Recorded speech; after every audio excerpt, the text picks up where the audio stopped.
मीसा भारती का जो मुकाबला है वो उनके सियासी चचा रामकृपाल यादव से है, लेकिन इस वक्त जो स्थिति है वो ये है कि 6000 से अधिक मतों से मीसा भारती आगे चल रही है, यानी लगभग 7000 का आंकड़ा वो छूने जा रही है।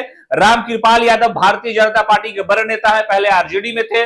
लालू प्रसाद यादव के सियासी विद्यालय से वो राजनीति सीख करके निकले थे, लेकिन जब 2014 में उनके मन में था कि वो आरजेडी के टिकट पर चुनाव लड़े, पाटलिपुत्र लोकसभा से उन्हें टिकट नहीं मिला। उसके बाद वो भारतीय जनता पार्टी के साथ चले गए और उसके बाद से ही वो लगातार 2 बार जीतते हुए नजर आ रहे थे, लेकिन इस बार मीसा भारती उन्हें कड़ा मुकाबला दे रही है और मीसा भारती इस वक्त 6665 वोटों से आगे चल रही है। तो राजद सुप्रीमो लालू प्रसाद यादव की बड़ी बेटिया मीसा भारती लगातार ये कह रही थी कि पाटलिपुत्र की जो जनता है वो रामकृपाल यादव से नाराज है। भारतीय जनता पार्टी की योजनाओं और घोषणाओं की वजह से लोगों के दिलों से यकीन उठ गया है, इसलिए इस बार इंडिया गठबंधन की जीत होगी। और खास तौर से उन्होंने अपनी जीत का भी दावा किया था।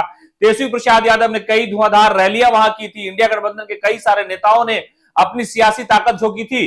तो ऐसे हालात में जो मतगणना की प्रक्रिया है वो चल रही है और इस वक्त मीसा भारती 6000 यानी 7000 के आसपास, एग्जैक्ट जो है 6665 वोटों से वो आगे चल रही है और रामकृपाल यादव पिछड़ते हुए नजर आ रहे हैं। कई ऐसी सीट है बिहार में जहां पर एक तरह से समझिए कि बहुत कम वोटों की मार्जिन से हार और जीत का फैसला होने वाला है। तो ऐसे हालात में नेता जो खुद मैदान में है, उसके अलावा जो उनके समर्थक हैं, जो कार्यकर्ता हैं, उनकी धड़कनें तेज होती नजर आ रही है और मीसा भारती समझिए एक तरह से चुनावी मैदान को फतह करने की ओर है। लेकिन पासा कब पलटता है इसका अनुमान उम्मीदवार को भी नहीं है। बहुत कम वोटों से आगे पीछे का जो आंकड़ा है, इससे पहले सुबह में प्रधानमंत्री नरेंद्र मोदी खुद ही 6500 वोटों से पीछे चल रहे थे।